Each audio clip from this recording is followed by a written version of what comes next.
കുട്ടൂസ് രാവിലെ തന്നെ ഗാനമേള തുടങ്ങിയിട്ടു. അവൻ ഇങ്ങനെയാണ്, എന്തെങ്കിലും തിങ്സ് എടുത്തിട്ട് മൈക്കാണെന്നുള്ള രീതിയിൽ ചുമ്മാ പാടി നടക്കും. ഇന്നത്തെ മോർണിംഗ് ബ്രേക്ക്ഫാസ്റ്റ് പ്രത്യേകിച്ച് സ്പെഷ്യൽ ഒന്നുമില്ല കേട്ടോ. മാഗിയും പിന്നെ ചായയും ആയിരുന്നു. പിള്ളേർക്ക് കൊടുത്തതിൻ്റെ ബാക്കി ഇച്ചിരി ഇരിപ്പുണ്ടായിരുന്നു, അതാണ് ഞാൻ കഴിച്ചത്. പിന്നെ ഉച്ചത്തേക്ക് ഇച്ചിരി വൻപയറും മത്തങ്ങയും കൂടെ എരിശ്ശേരി വെക്കാമെന്ന് കരുതി കേട്ടോ. അപ്പോൾ കുറേ ദിവസമായി ഇത് വെക്കണം എന്ന് വിചാരിച്ചിട്ട് ഇന്നാണ് അതിന് സാധിച്ചത്. അപ്പോൾ കുറച്ച് മീൻ കിട്ടിയായിരുന്നു, മാന്തയായിരുന്നു. അപ്പോൾ ഞങ്ങൾ കീഴ്ശ്ശേരി പോയ സമയത്ത് വാങ്ങിയതായിരുന്നു. ഇന്നലെ രാത്രി വാങ്ങിയത് തന്നെയാണ്. അപ്പോൾ അത് വേഗം നന്നാക്കി, വലുതായതുകൊണ്ട് എളുപ്പമായിരുന്നു നന്നാക്കാൻ കേട്ടോ. നന്നാക്കി വറക്കാനായിട്ട് വെച്ചു കേട്ടോ. പിന്നെ കുറച്ച് കഷ്ണങ്ങൾ ഇട്ടിട്ട് സാമ്പാറും വെക്കാമെന്ന് കരുതി. അപ്പോഴാണ് പിള്ളേർ ഫ്രിഡ്ജിനകത്ത് കുറച്ച് പേരയ്ക്ക ഇരിപ്പുണ്ടായിരുന്നു. ഒരു പേരയ്ക്ക എടുത്ത് ഇച്ചിരി ഉപ്പും മുളക് പൊടി ഇട്ട് തരാൻ പറഞ്ഞത്. ഞാൻ വേഗം അവർക്കും കൊടുത്ത് ഞാനൊരു കഷ്ണം കഴിച്ചു നോക്കി. നല്ല ടേസ്റ്റ് ഉണ്ടായിരുന്നു കേട്ടോ.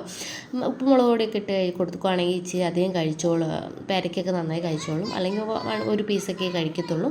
അത് കഴിഞ്ഞ് വേഗം അവരെ ഞാൻ കുളിപ്പിച്ചിട്ട് വേണം അവർക്ക് ഭക്ഷണം കൊടുക്കുക. അപ്പോൾ ഇന്നത്തെ വീഡിയോ എത്തിയുള്ളൂ. Tata bye bye, see you. നമ്മൾ ലൈക്ക് ചെയ്യണം.